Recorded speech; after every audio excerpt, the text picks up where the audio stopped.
যিসকলে বড়ো সাংস্কৃতিক প্ৰথম মানে নেশ্যনেল পৰ্যায়ত স্থাপন কৰিছিলে, যিসকলে নেশ্যনেল পৰ্যায়ত প্ৰচাৰ কৰিছিলে, সেই ব্যক্তিসকলক আমি কেতিয়াও পাহৰি যাব নোৱাৰোঁ।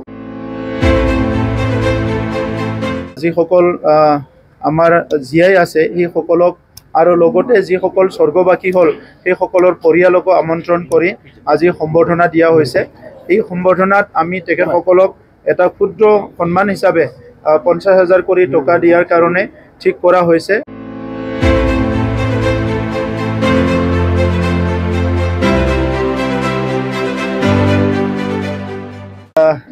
আমাৰ কাৰণে এটি ঐতিহাসিক দিন।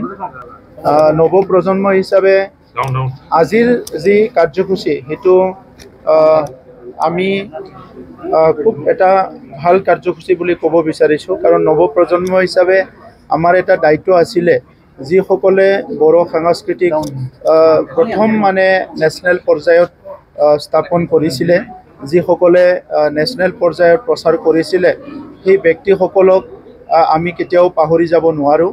সেইকাৰণে পলম হৈছে যদিও আজি বিটিআৰ চৰকাৰৰ পৰা Bodo Harimu আফাদ, Bodo radio' artist association আৰু কিছুমান ব্যক্তি লগ লাগি পেলাই আমি বিটিআৰ চৰকাৰৰ দায়িত্ব লৈ 1955 চনৰ পৰা 1968 চনলৈকে যিসকলে 26 জানুৱাৰী আৰু বিভিন্ন সময়ত নেশ্যনেল লেভেলত যিবিলাক প্ৰগ্ৰাম হৈছিলে, তাত বড়ো কৃষ্টি, বড়ো বাগুৰুম্বা, বড়ো বিভিন্ন কালচাৰেল প্ৰগ্ৰামবিলাক তাত প্ৰেজেণ্ট কৰিছিলে।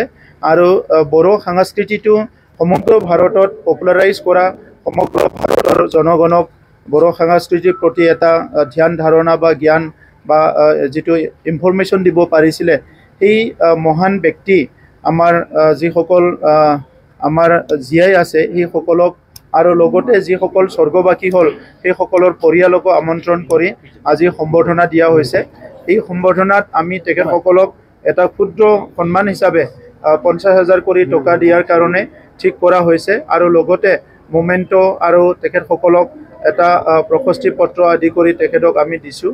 আৰু তেখেতসকলে যিহেতু বড়ো সংস্কৃতিৰ প্ৰথম শ্ৰেণীৰ আমাৰ দায়িত্ব লোৱা আমাৰ নেতৃত্বত দিয়া ব্যক্তিসকল, সেইসকলৰ অনাগত দিনত যাতে তেখেতসকলৰ নামটো চিৰস্থায়ী কৰিব পাৰে, সেইকাৰণে বড়োফা কালচাৰেল কমপ্লেক্সত আমি 25 ফুট ওখ ডাঙৰ এটা পিলাৰ ইয়াতে নিৰ্মাণ কৰি প্ৰায় 70 জন যিসকলে সেই সময়ত বিভিন্ন সময়ত অংশগ্ৰহণ কৰিছিলে, তেখেতসকলৰ নামবিলাক এই পিলাৰত লিখাৰ কাৰণে ইতিমধ্যে সিদ্ধান্ত লোৱা হৈছে।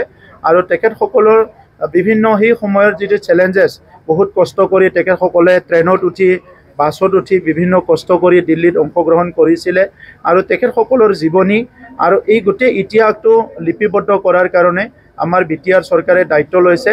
আৰু সেই সময়ত বিভিন্ন কালচাৰেল কমিটি, প্ৰায় 14টা কালচাৰেল কমিটি অসম আৰু ৱেষ্ট বেংগলৰ তেখেতসকলে গঠন কৰি বড়ো কৃষ্টি, বড়ো সংস্কৃতিটো জীয়াই ৰাখিছিলে। তাত গোৱালপাৰাৰো আছে, বড়োলেণ্ডৰ বিভিন্ন অঞ্চলৰ আছে, বিশেষ কৰি কোকৰাঝাৰ আৰু চিৰাঙৰে আছে। তো এই প্ৰত্যেকটো যিটো কমিটি আছিলে, সেই কমিটিটো ৰিভাইভ কৰাৰ কাৰণে আৰু প্ৰত্যেকটা কমিটিকে 5 লাখ কৰি অৰ্থ সাহায্য দি পেলাই সেই কমিটিবিলাক ৰিভাইভ কৰাৰ কাৰণে সাংস্কৃতিক জাগৰণত তেখেতসকলৰ ইতিহাসটো যাতে জীৱিত কৰি ৰাখিব পাৰে, ইয়াৰ কাৰণে সিদ্ধান্ত ইতিমধ্যে আমি বিটিআৰ চৰকাৰে ঘোষণা কৰিছোঁ।